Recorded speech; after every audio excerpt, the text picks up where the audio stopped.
Good day. Today, 1st February 2023, the news from the battlefields, at least over the last 24 hours, has been of only incremental progress by the Russians, no big decisive breakthroughs, no great advances. The commanders in the southern town, in the Donbass, the town of Vuhledar, where the Russians have been making a sustained attack, say that for the moment bad weather makes it more difficult for them to continue their advances there, but there's continuing to be what they call positional warfare. In other words, the Russians are shelling the Ukrainians, and the Ukrainians, to the extent that they can, are shelling back. Now, I have to say, and I would just quickly add a word of a word of advice, if you like, that this is very typical of this war and is entirely the way the Russians have chosen to fight it. As has been discussed by many people many times, has been discussed at great length in a wonderful, extraordinary live stream that we did with him by Scott Ritter yesterday, the Russians have pursued a war of attrition. They've conducted an attrition strategy. They have not so far sought to conduct major armored advances. They did briefly at the very start of the war, back in late February and early March, but in my opinion, and in the opinion of more and more people who've been following this conflict carefully, those advances were not so much intended to capture and hold territory, at least not in the north of Ukraine. Rather, they were intended to put political pressure on the Ukrainian government in order to arrange negotiations, in order to trigger negotiations. Something which appeared to happen, but in circumstances discussed at great length, both on this program and others, those negotiations never really came to any kind of definite conclusion. Anyway, in the meantime, we do have some information about the battlefront, perhaps the even more important battlefronts further north, the battle around Bakhmut and perhaps also the town of Seversk, further north from Bakhmut. I'm not sure whether the weather is better than it is in Vuhledar. I'm not present in either location, so I can't say.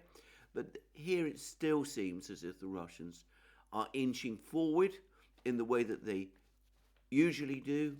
Massive artillery barrage first, steady softening of Ukrainian defenses, then incremental advance by infantry, backed by armored vehicles and tanks, taking Ukrainian fortified positions, trenches, consolidating, and then moving on, repeating that process. And as we'll see, the Ukrainians are responding to these advances in the same way that they have always done, trying to hold every millimeter of territory, regardless apparently of the losses. Anyway, first thing to say is that we've had a report from TASS quoting Yan Gagin, who is an advisor of Denis Pushilin, the head of the Donetsk People's Republic, and he speaks of Bakhmut now being ineffective operational encirclement. He says Artyomovsk, he means of course Bakhmut, or at least that's the Russian name for Bakhmut.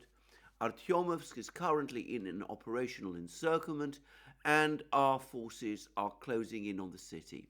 Fighting is underway to control the highway connecting Artyomovsk with Chasiv Yar, because it is the only route that Ukraine can use to provide supplies to its troops in Artyomovsk. And then TASS goes on to say that Gagin added that the highway was under the fire control of Russian forces, and Ukrainian supply convoys traveling along the road had already come under attack. Gagin was confident that Russian troops would soon take full control of the road. And then we've had more reports about what's happening from other Russian officials and or former Russian officials. And perhaps the most interesting report is from an officer, a retired officer of the Lugansk militia. And this is our old friend, retired Lieutenant Colonel Andrei Marochko. And he's quoted by TASS as saying that Ukrainian forces won't be able to make an orderly retreat from Bakhmut, as all roads from the town are under the control of the Russian military. And he goes on to say the situation in Bakhmut, of course he again calls it Artyomovsk, is very difficult for Ukrainian servicemen because our soldiers have already moved around the settlement's flanks. Moreover, I want to make the remark that the Ukrainian forces have a chance, let's say, to flee rather than plan a retreat, because all the roads that lead to the settlement, to Bakhmut in other words, are shelled by our troops. And they are, as they say, closely watched by our reconnaissance units. But then he goes on to say that far from retreating, the Ukrainians continue to try to reinforce their positions in places like Bakhmut. And he says that this is TASS, Marochko noted that military equipment continues to arrive to the eastern flank of the line of contact almost daily. Literally last night, another convoy was spotted moving from Izium to the south. It included both motor vehicles and wheel ones. Vehicles carried ammunition in their cargo areas. Also, howitzers were spotted being towed.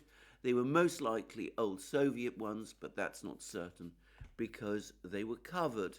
And then TASS says that according to Marochko, the ammunition and equipment in this convoy, which was discovered, was subjected to artillery strikes. It doesn't actually say whether it was all destroyed, but one is left with the impression, or at least the impression, that that Marochko is trying to give, and TASS is trying to give, is that it was. Now, this is to some extent, this account of events has to a certain extent been confirmed by the Daily Telegraph, and that's the British newspaper. Very pro-Ukrainian, by the way. And the Daily Telegraph, commenting on Gagin's, actually comments on Gagin's words, and this is what the Daily Telegraph says.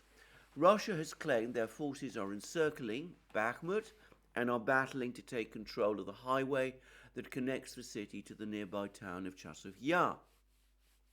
A Russian-installed official in eastern Ukraine claimed that Bakhmut was operationally surrounded, with its forces closing the ring around the city. Yan Gagin, an aide to senior Russian-installed official Denis Pushilin, said fighting for control of the Chasiv Yar Bakhmut highway is now underway. And then we have the follow-up. But a group of Ukrainian soldiers who recently left Bakhmut told the Telegraph the road from Konstantinovka is under fire but not cut. And there are no credible reports of Russian troops breaking through to the Chasiv Yar Bakhmut road, which runs parallel to the Konstantinovka road a few miles to the north. And can I just say a few things here? Because the Daily Telegraph says that there are no credible reports of Russian troops breaking through to the Chasiv Yar Bakhmut road, but of course that's not what Gagin and the Russians are saying. They're saying that they can shell the road, haven't said that they've broken through and have captured it. And the Konstantinovka road, which is referred to here, road to north of the road that leads from Chasiv Yar to Bakhmut directly through the village of Ivanivka, that I've talked about many times, Krasnoye, as the Russians call it. Well, This road from Konstantinovka is apparently it's this northern spur of this road that I've talked about before. And if, or rather when, the Russians capture the settlements of Krasnaya Gora and Paraskovyevke, which are to the north, it seems that this road will be cut as well, or rather the Ukrainian positions will become untenable.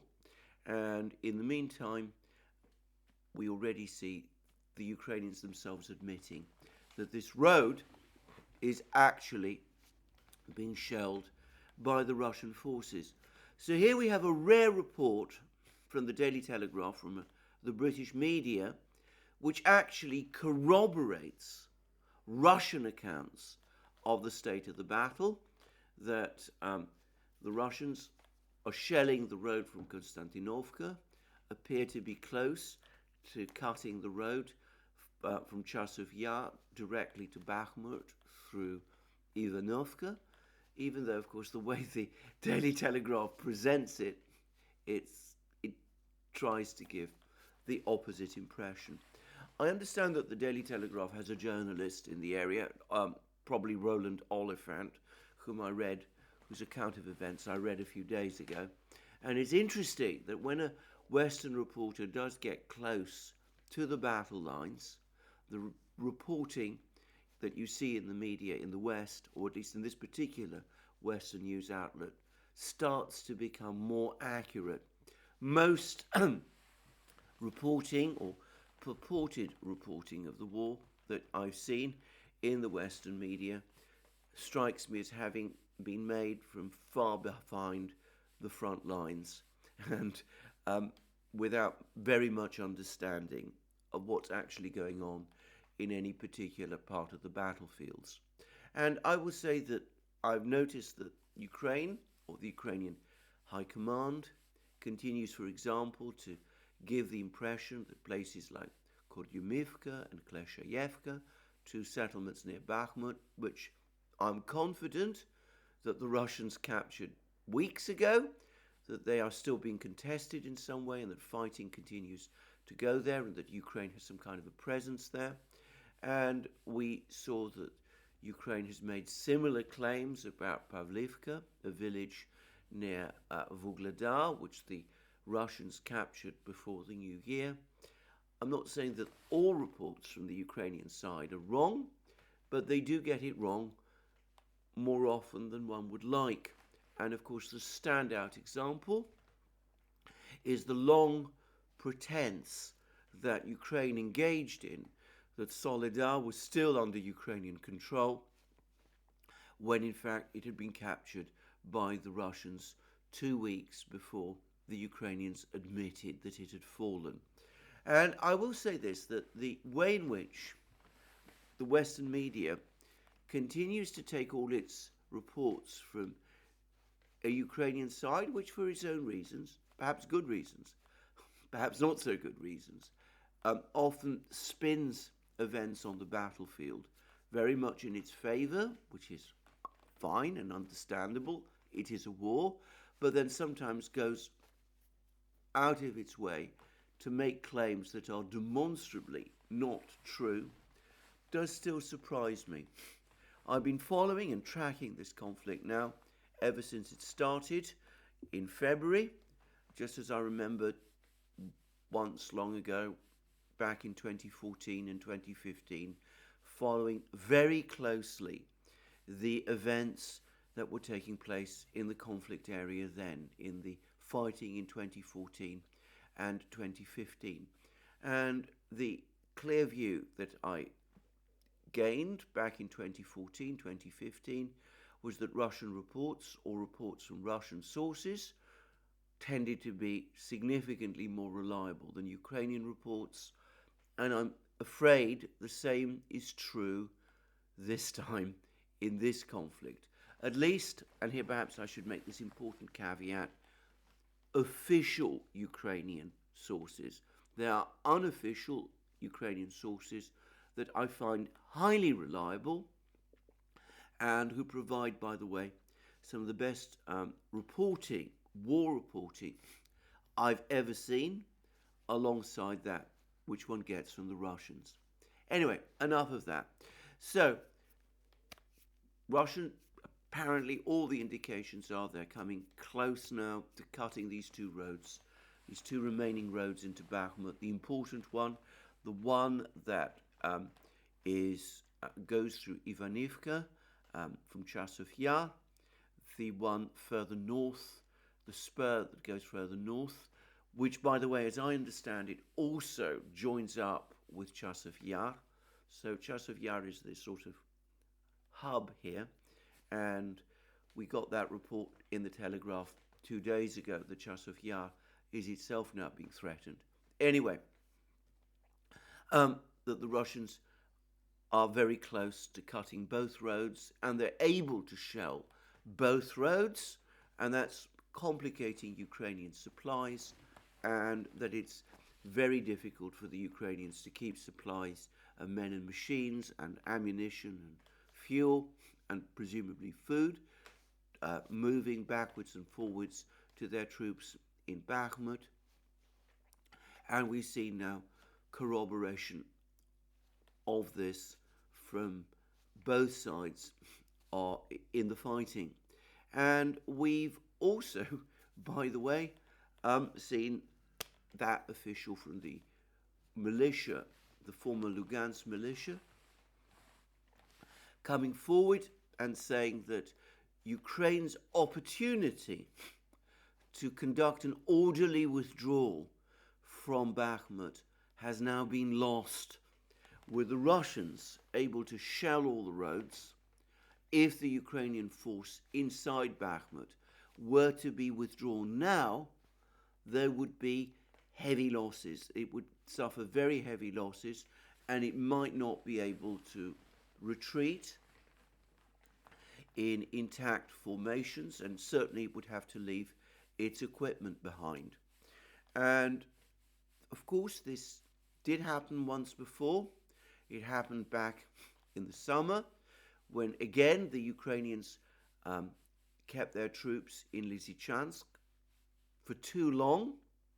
In the case of the fighting in Lysychansk, the Ukrainians finally gave the pull-out order just before the trap on their troops in Lysychansk fully closed, and most of those troops were able to escape by moving across the countryside.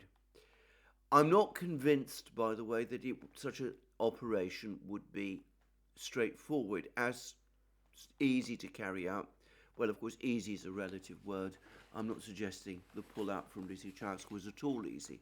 But I'm going to make a guess that the pull-out from Bakhmut, if it were to take that form, this time would be far more difficult. There are far more Russian troops, far more Russian artillery, it seems to me, concentrated around this area of Bakhmut than there were around Lysychansk. The Russians have drones operating constantly over this area. They would very quickly detect any Ukrainian retreat across the open country.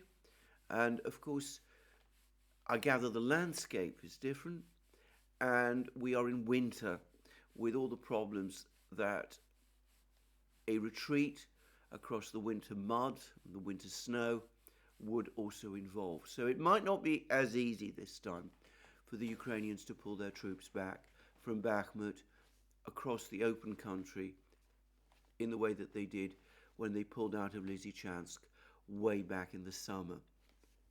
But having said that, that's still apparently the advice they've been given, both by the United States and apparently by Ukrainian military commanders around Bakhmut. At least that's what some reports are saying. There's suggestions that General Zaluzhny is also making similar proposals to President Zelensky.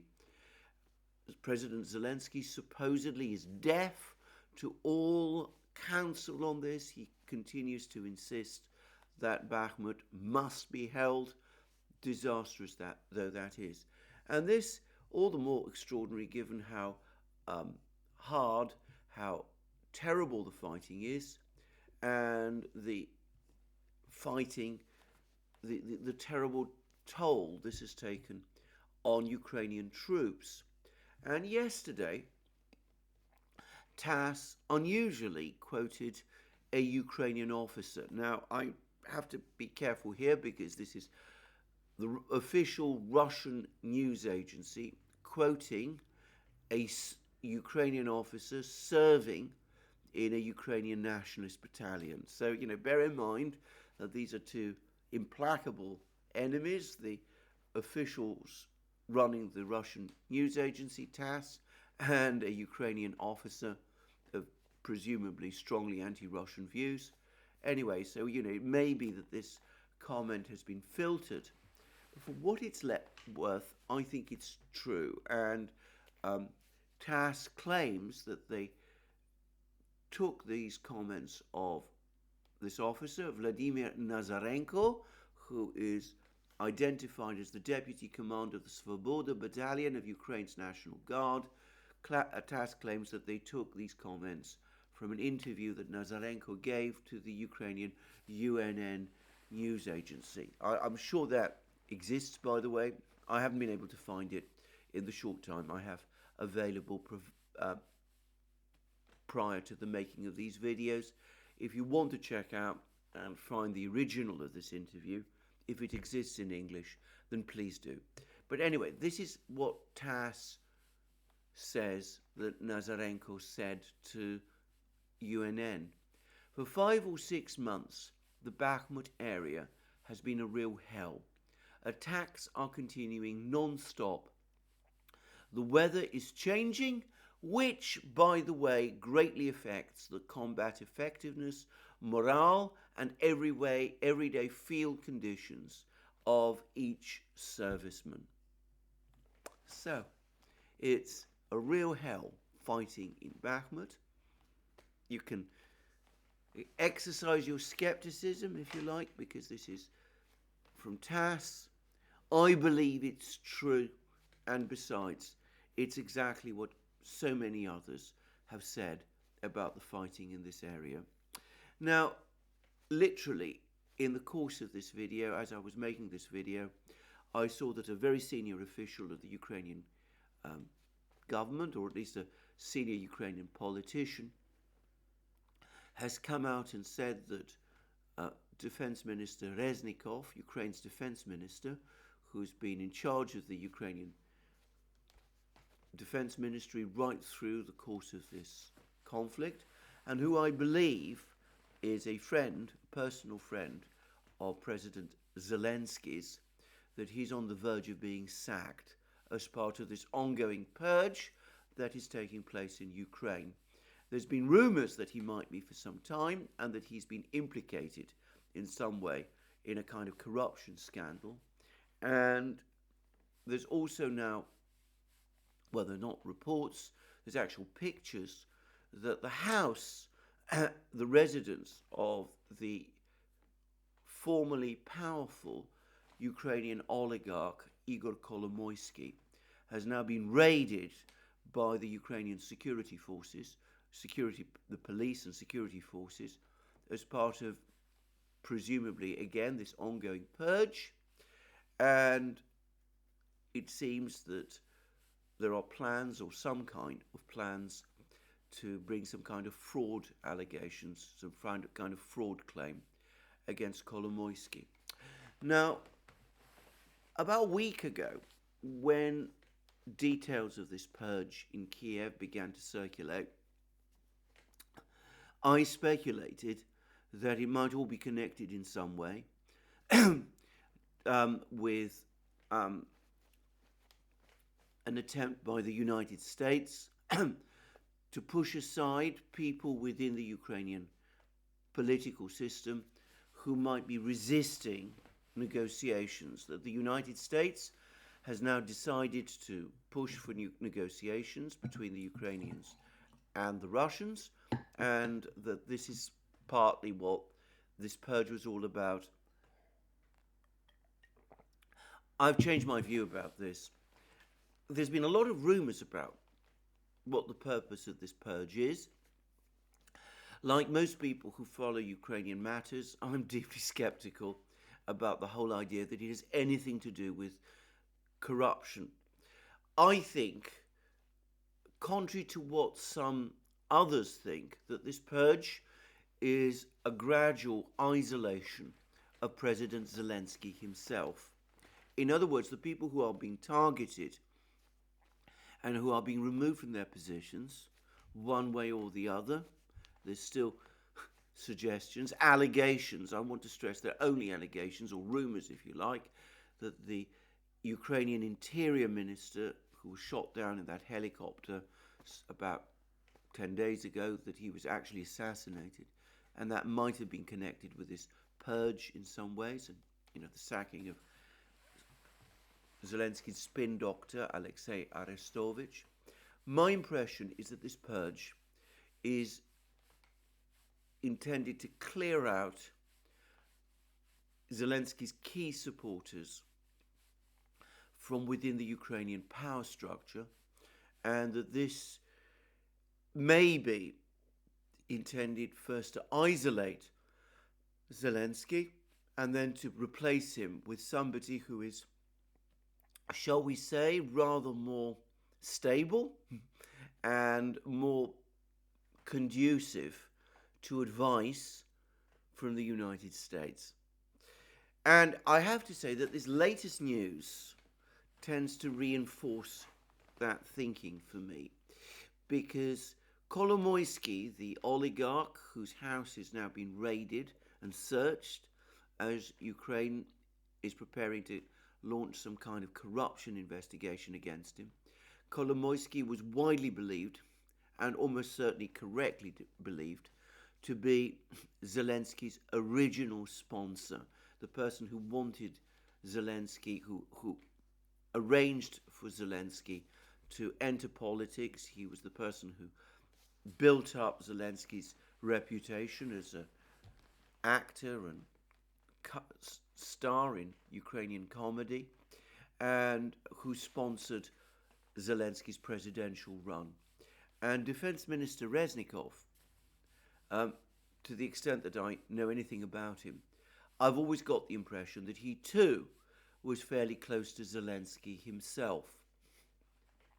So it may be, and I think it's very likely that it is the case, that the United States is now giving a green light to a purge in Kiev to remove people within the Ukrainian power structure that are allies of President Zelensky, perhaps with a view to President Zelensky's eventual removal. This is just speculation.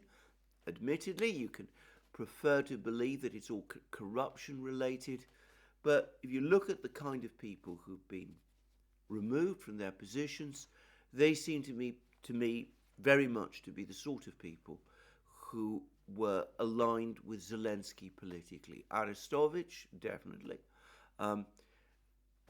Kolomoisky, indisputably. Reznikov, to a great extent.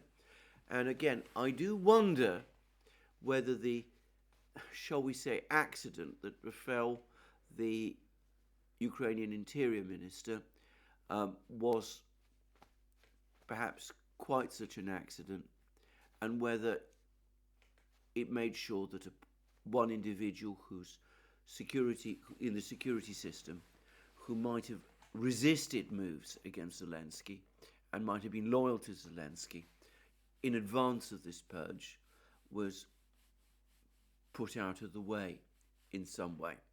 Anyway, I accept the last, by the way, is a pretty big stretch. You can believe it or not, but one can always wonder.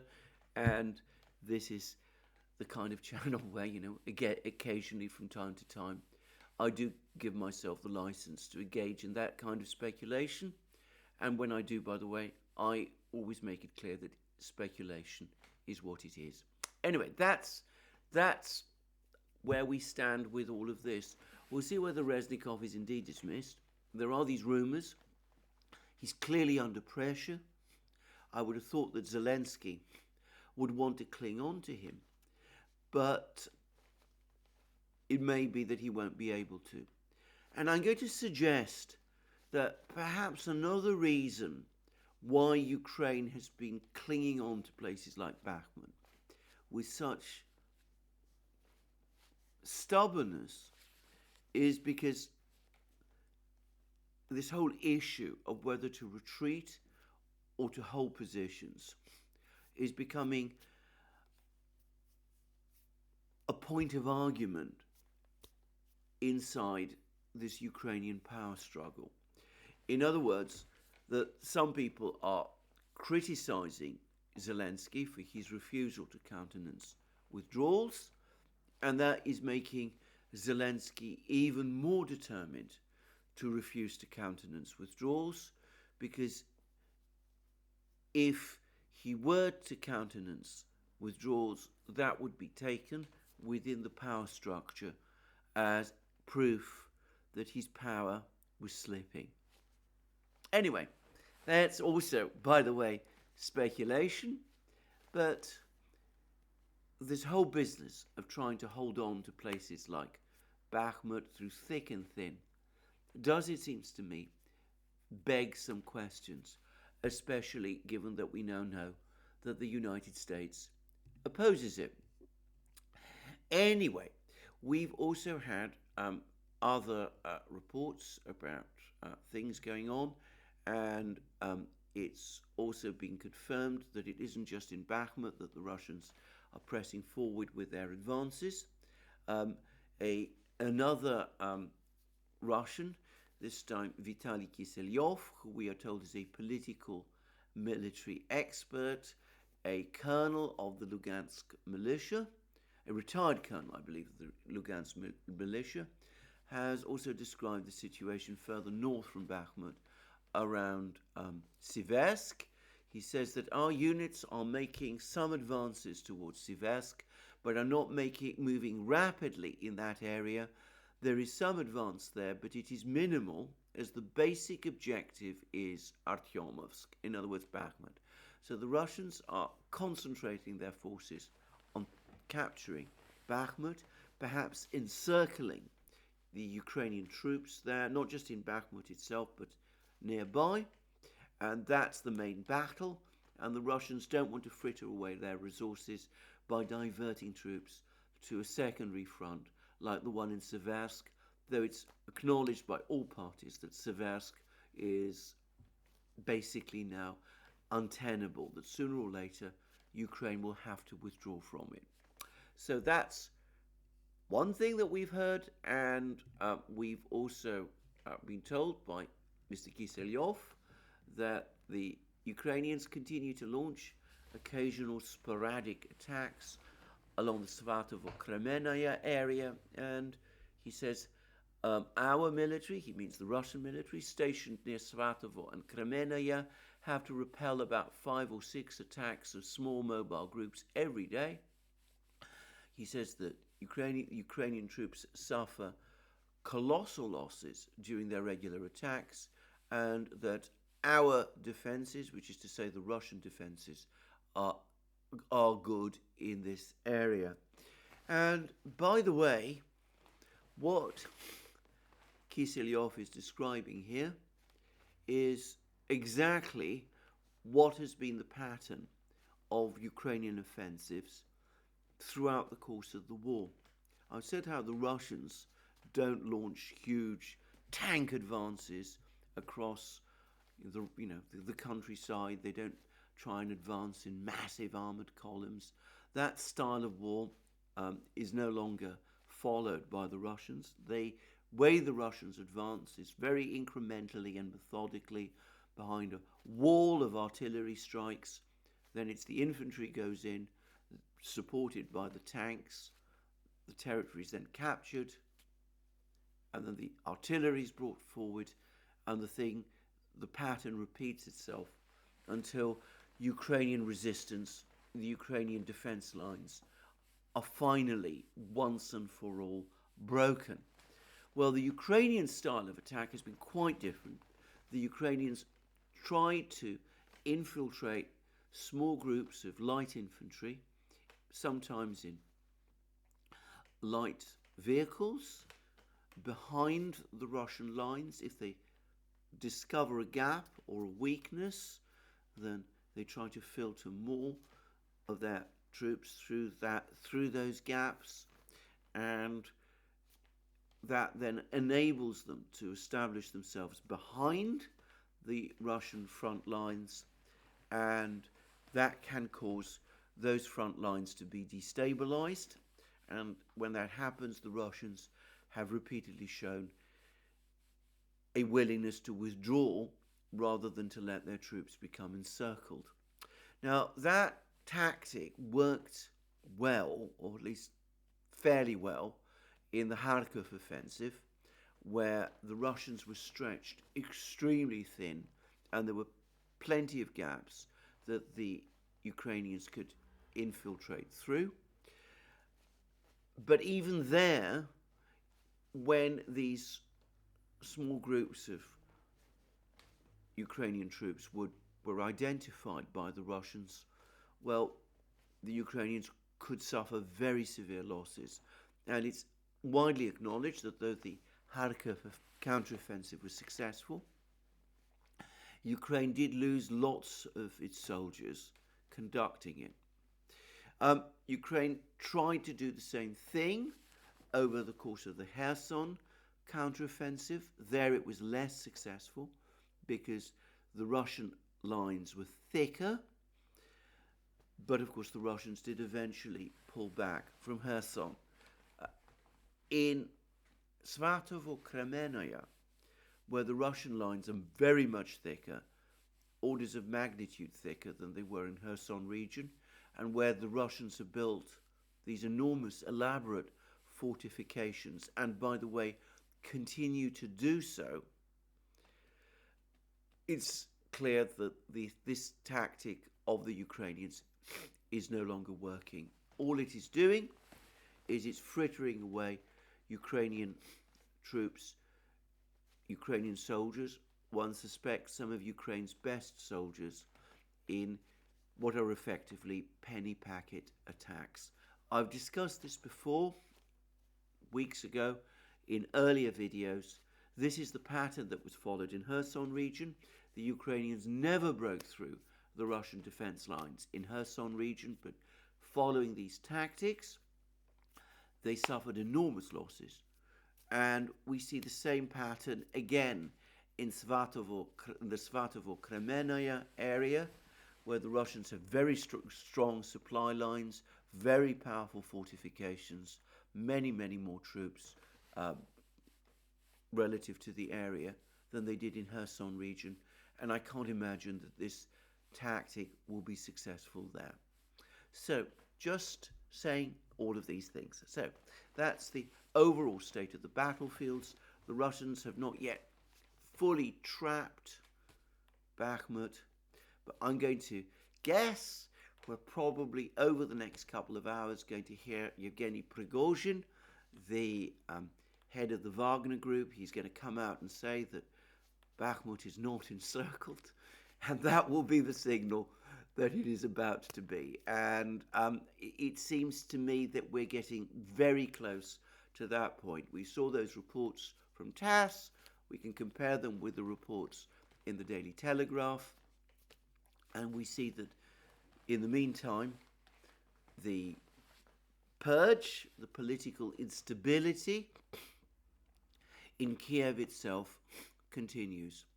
Now, all of this is going on, and at the same time, there is a very curious diplomatic intrigue underway, because the foreign minister of Egypt has just visited Moscow, and the foreign minister of Israel is apparently visiting Kiev. And there are rumors all over the Middle East that these two gentlemen have brought with them a peace proposal authored by Tony Blinken's State Department. And there's been multiple discussions now, both on this channel, by me, by John Helmer on Dancing with Bears by Eve Smith at Naked Capitalism about the kind of proposals that the Americans appear to be floating, or at least the State Department appears to be floating. They're all coming up with proposals for some kind of a deal, but as we've all said, the proposal that is being made, basically, the Russians pull back, Crimea is demilitarized, Ukraine stays outside NATO, but its military is built up to huge levels by the United States. Well, that is completely unacceptable to the Russians because, from the Russian point of view, it would simply allow Ukraine to march into Crimea at a time of its own choosing and join NATO at a time of its own choosing as well, with the Russians no longer able to prevent it. So I said there's no conceivable way that this proposal that Blinken seems to be hatching would be acceptable to the Russians, and the Russians in various public statements have actually said as much. And we've now had confirmation from no less a person than Sergei Lavrov that that is exactly what happened. In other words, that the Egyptian foreign minister did indeed come to Moscow with essentially this very proposal. And I'm going to read the dispatch from TASS in full. US Secretary of State Antony Blinken's message on Ukraine, handed over by Egyptian Foreign Minister Sameh Shoukry, contains only calls on Russia to quit and stop. Russian Foreign Minister Sergei Lavrov told a media conference following talks with his Egyptian counterpart on Tuesday. Mr. Minister, that's to say the Egyptian Foreign Minister, while answering the previous question, said that he had conveyed a certain message from Secretary of State Blinken, who was recently on a visit to Cairo. I can confirm this, said Lavrov, answering a question from TASS. Russia is ready to listen to any serious proposal that is aimed at resolving the current situation in its comprehensive context. We have had one more message Egypt's foreign minister has handed over to us, to the effect that Russia should stop, that Russia should quit, and then everything will be fine. And then Lavrov went on to say that at the same time, Blinken omitted something.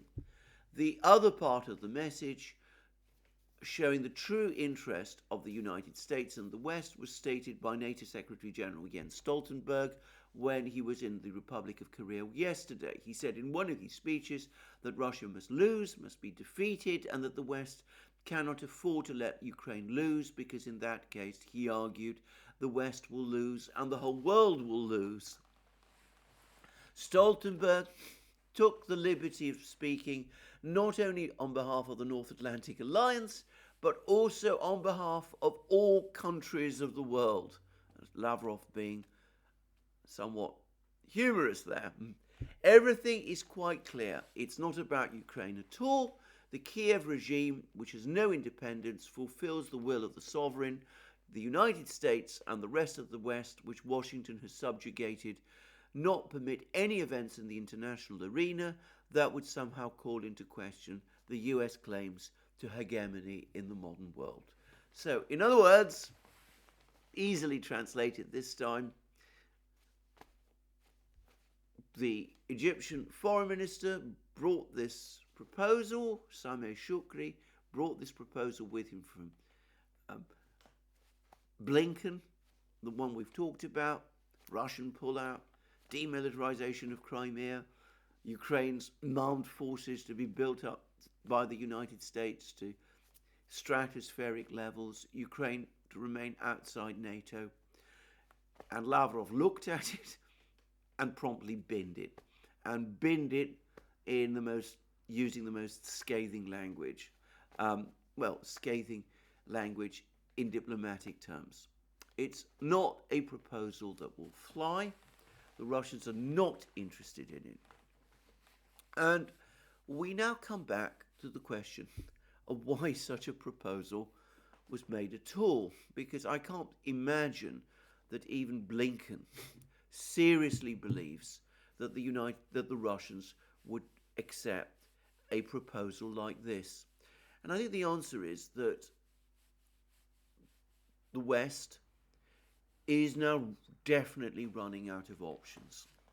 There have been three very important reports that have been published in Washington over the last couple of days. One was the Rand Corporation report, which I discussed at length, which basically is saying that there's no military victory in prospect in Ukraine. That chances for that have gone. Chances for that, if they ever existed, have gone. A protracted war is contrary to US interests. There is a real possibility of Ukraine's defeat. The essential thing, therefore, is to seek a diplomatic settlement which could involve concessions to the Russians. Now, I'm translating the language of this Rand report into straightforward English. If you read it, it's full with all the leaden prose and cliches about the war that you would expect by now. But if you strip away all those cliches, if you stop and think carefully about what its advice is, that's clearly its advice. And we've had another report from the CSIS, which says that the war in Ukraine is draining US arsenals. It's causing major pressures on the US military-industrial complex. The United States has to reconsider, rethink the entire industrial question of how it sustains wars. But this is, by definition, only going to take some time. It's going to take several years to do, probably many years to do, if it is possible at all, which, by the way, I don't think it is. And therefore, the United States, by implication, needs to rethink its strategy in Ukraine, because at the rate it's going through its weapons, it will be short of weapons if it finds itself in a conflict in other places, and those other places, of course, mean China. Now, I've said in previous programs, in fact, in the previous program, that it's quite clear that the Pentagon, at least, the uniformed military in the Pentagon, they are all increasingly seeing the Ukrainian conflict not just as an expensive and super expensive sideshow and a distraction, but a distraction from the conflict that really matters and which increasingly they see on the horizon, which is the one that is coming in the Pacific between China and the United States. And they are worried that the United States' military position in the Far East is being undermined by this constant demand to send weapons to Ukraine. They want to, on the contrary, hold on to as many weapons as they can to confront China.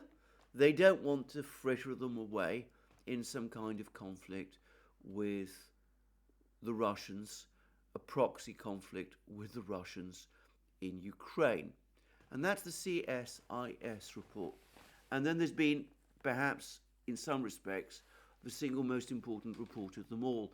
And as I want to stress again, I've said it in various places, now various venues, if you think that these three reports, the report I'm going to discuss, the Rand report, the CSIS report, that they've all appeared one after the other within a few days of each other, by chance, by coincidence, well, as I like to say, I have a bridge to sell you. Things like this don't happen.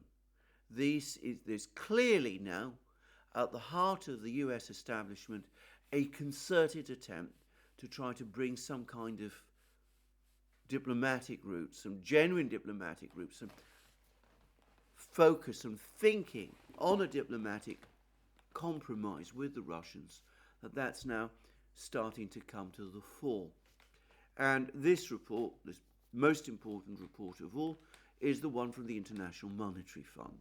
And they've looked at the state of the Russian economy, and they've acknowledged that it sailed through the sanctions in 2022, and that instead of the minus 2.3% contraction, which they were expecting the Russian economy to experience only as recently as October, they now think that the Russian economy will actually expand this year, that it will grow by 0.3%. Not, obviously, rapid growth, but growth.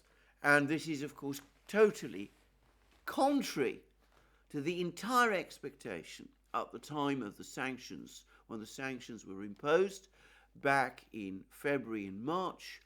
The sanctions were expected to crush the Russian economy, to create hyperinflation, to trigger a 15 or 20% GDP contraction, to cause a collapse in industrial output, a crisis in living standards, all of these things, which together with the cost of the war itself, the cost in lives and machines that the Russians would suffer when they hit upon these massive fortifications that the United States and the Ukrainians had built in Ukraine, that all of that cumulatively would cause a huge crisis in Russia, leading eventually to the fall of President Putin and the collapse of his government.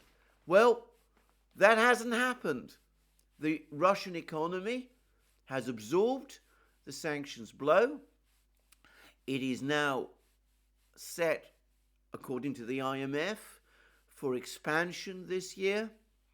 And instead of receiving this military defeat in eastern Ukraine, the Russians have understood the nature of the fortifications that Ukraine created, that were created with US help by Ukraine in Donbass, and rather than bang their heads against these fortifications in pointless armored attacks, the Russians have been working this strategy of incremental attrition war, which means that instead of the Russian economy collapsing, it is Ukraine's economy which has collapsed instead. So this is the advice that all of these experts are giving. The military people, the people in the Pentagon, some of the people I suspect in the military-industrial complex. It is, by the way, I think, a misunderstanding to say that the military-industrial complex profits from the war in Ukraine and from the prolongation of the war in Ukraine. It's easy to think that because, of course, they're getting all of these orders. But, of course, if the effect is to deplete US weapons stockpiles and to trigger demands on the arms manufacturers in the United States, which they might find difficult to sustain, and of course if it also exposes weaknesses in Western weapon systems, American weapon systems, then it's very easy to see why some people within the military-industrial complex might have doubts about what is going on as well. And in fact, John Helmer, very helpfully, has pointed out to me that contrary to what many people think, when new big arms deliveries to Ukraine are announced by the United States, the response on the stock markets in many cases has been for the value of the shares of US arms manufacturers to dip. They don't zoom upwards. There's clearly unease and unhappiness and worry about this. So parts of the military-industrial complex may be getting concerned too. They may be saying, well, we've been asked to do more than we realistically can. We like the money that's going our way, but before long, questions might be asked of us, which we don't particularly want to have to answer. And besides, this is again all a distraction from that great conflict with China that is on the horizon. And last but not least, the biggest, most powerful agency of all, the Federal Reserve Board, the financial people, the people who are thinking about the money and who are, of course, deeply connected with the International Monetary Fund.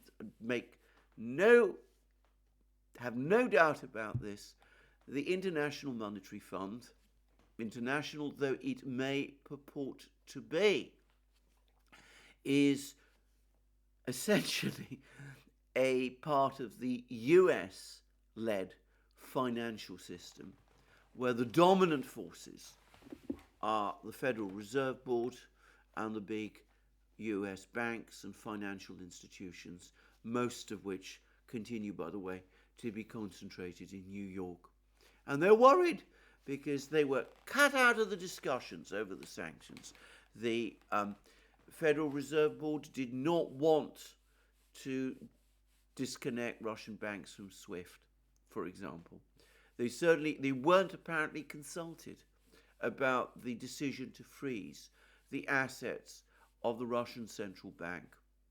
They were, in other words, sidelined when all the big sanctions decisions were made back in February and March of last year.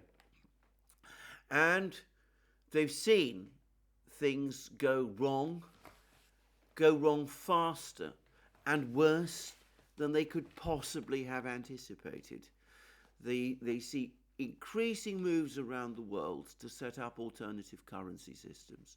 We've just had another report, for example, just yesterday, that Iran and Russia are uniting their interbank messaging systems.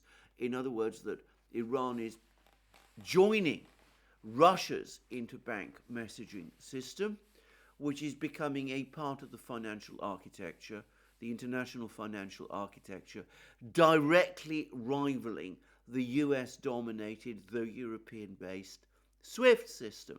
That's just one example, but we've had talk about, from the BRIC states, about reserve currencies, alternative reserve currencies being created. We see other countries in the global south very, very unhappy about that decision to freeze Russian central bank assets. They didn't know it would happen, and they were horrified when it did. And worst of all of this, you might have been able to get away with it if it had worked, if Russia had indeed imploded, if the economy had indeed spiraled into crisis, if hyperinflation had taken hold there.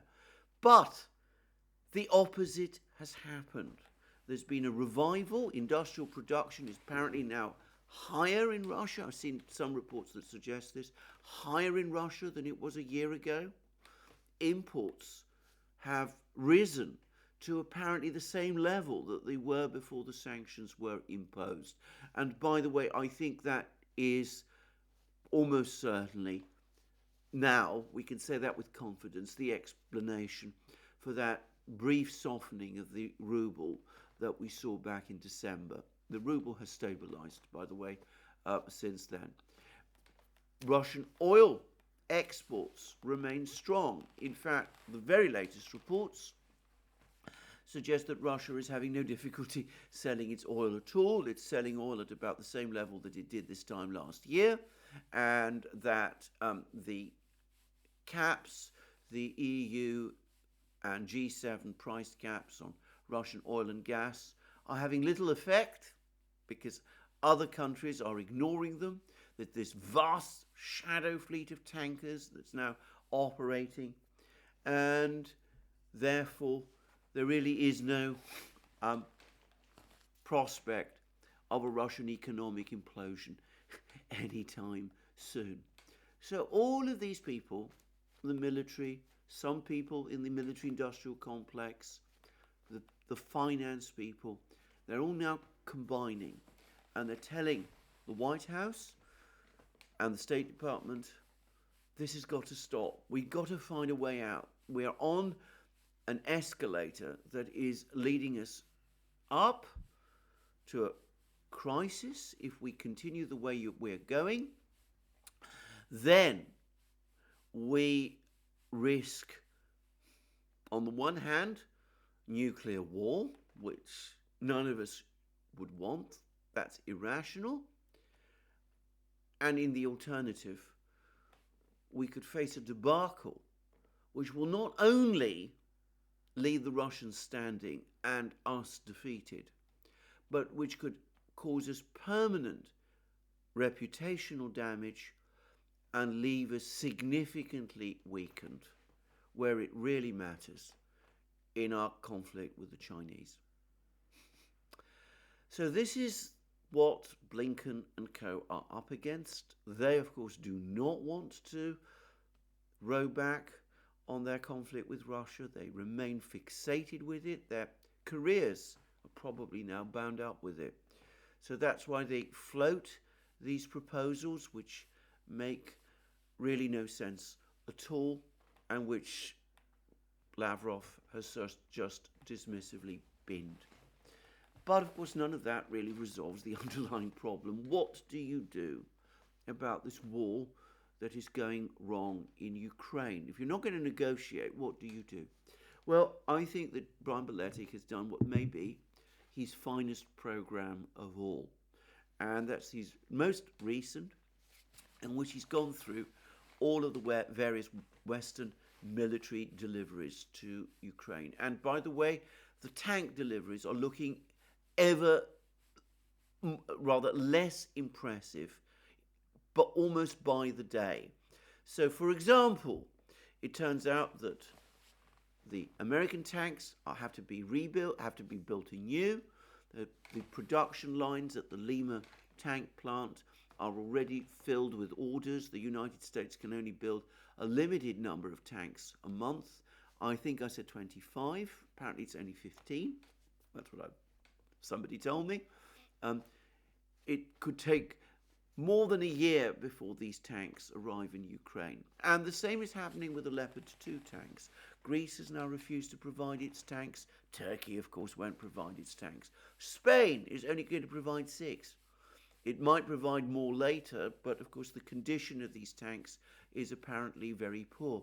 For the moment, the aspiration to send 88 Leopard 2 tanks is looking more like an aspiration than an actual plan. Perhaps something will be sorted out, but it will take a very long time before it happens. Or at least, if it does happen sooner, then all kinds of corners will have to be cut, in which case there's a risk that the Leopard 2s that Ukraine is going to get aren't going to work very well. And besides, as has been discussed by many people in many places, this isn't particularly effective. These weapons, these tanks, are no more effective on the Ukrainian battlefields than any other tanks, and for various reasons, which I'm not going to rehearse again, might prove even less effective on Ukrainian battlefields. And there's other options, other things that we have been talking about. Fighter jets, lots of talk about fighter jets. Well, it's now been ruled out by all of the Western leaders. Biden has ruled it out in the United States. Sunak has ruled it out in Britain. Apparently the French aren't keen.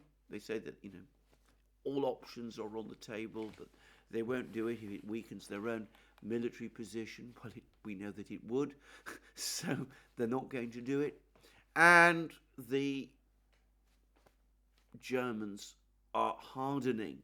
Even Robert Habeck, who supported Leopard 2 tank deliveries, has now come out and said fighter jets, F-16s, is going too far. Now, I don't know whether this will hold, but that's what's being said at the moment. And in fact, there's been lots of comments and discussions and explanations by people who have more understanding of this kind of thing than I do, why F-16s are really not a viable option in Ukraine. So everybody is now having second doubts about the tanks. Lots of articles in the media about why the tanks might not work. They're not going to be many of them, anytime soon. And for the moment at least, F-16's off the agenda. And what about those ATACMS missiles? Well, they're not going to be sent either. There was a brief flurry of excitement yesterday when Politico, I think it was Politico, was reporting that there would be another US arms package for Ukraine, which would include longer range missiles. But the missiles in question, it turns out, are not ATACMS missiles. They have been again categorically ruled out by the Pentagon. Instead, Ukraine is going to get the ground-launched small diameter bombs, which are going to be launched from the HIMARS launchers already supplied to Ukraine. These will apparently be launched by missiles, but then they will glide onto the target. They've got relatively small warheads. They do have a longer range than the existing HIMARS missiles, but the Russians have just shrugged their shoulders. They don't seem to be nervous or intimidated about these missiles at all. And Peskov, Putin's spokesman, has talked about this. He said that these missile deliveries is a direct way of fanning tensions and increasing the level of escalation. We see that this requires we exert additional effort, but let me say once again, it will not change the course of events. The special military operation will continue. And he seems confident that the Russians seem confident that these missiles with their small warheads are not going to be a significant problem for the Russians. And I think that is absolutely correct. I've seen lots of people discuss these small glided bombs. They're not comparable to the ATACMS. They might have a longer range than the existing missiles, but the damage they do when they hit a target, they're obviously not insignificant, but is not as great as that of the HIMARS systems. And notice, by the way, that we're hearing a lot less about the HIMARS in recent weeks. At one time, there was lots of reports about it every day, the HIMARS system every day, and I take that to mean either that Ukraine is running out of missiles, which is probable, or that the Russians are becoming increasingly effective at shooting those missiles down. And there's been many reports in the Russian media about the effectiveness of the new Panzer, which has had its software updated to destroy HIMARS missiles.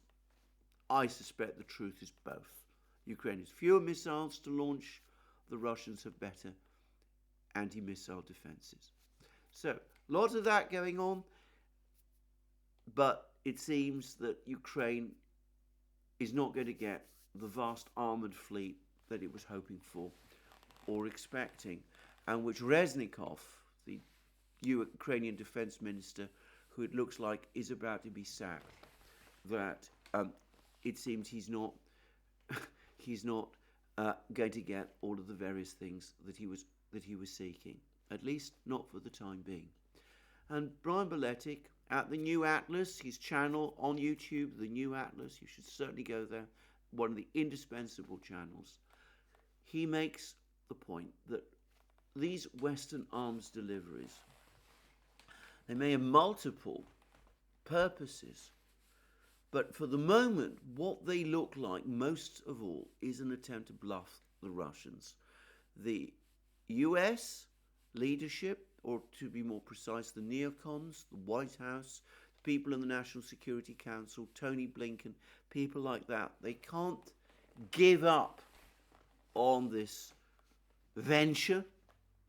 So they're trying to create the impression to the Russians that Ukraine is being re-equipped with all these sophisticated Western weapons. And this is they're trying to do that in order to get the Russians to agree to negotiate on American terms.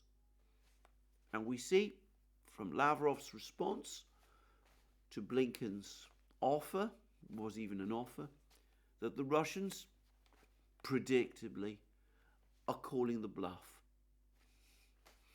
Well, there we go.